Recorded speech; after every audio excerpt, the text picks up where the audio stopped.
भगवान श्री कृष्ण जब माता देवकी और पिता वसुदेव को कंस के चंगुल से छुड़ाने गए तब उनकी उम्र 14 वर्ष थी।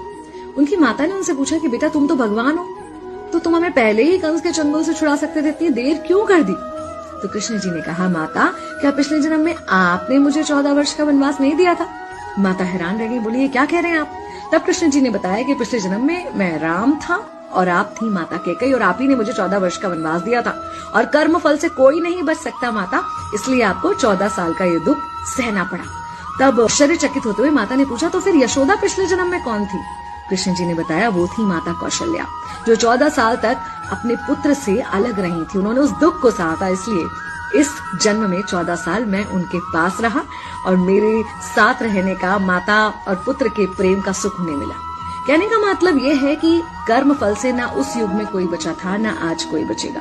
खुद भगवान भी कर्म फल से नहीं बच सकते, इसलिए अपने हर एक कर्म को बहुत सोच समझ कर कीजिए, क्योंकि जिसके भी खिलाफ आप कुछ गलत कर रहे हैं उससे आपकी शत्रुता कुछ समय या शायद एक जन्म की है, लेकिन उसके साथ कुछ गलत करके आप अपने कई जन्म बिगाड़ सकते हैं।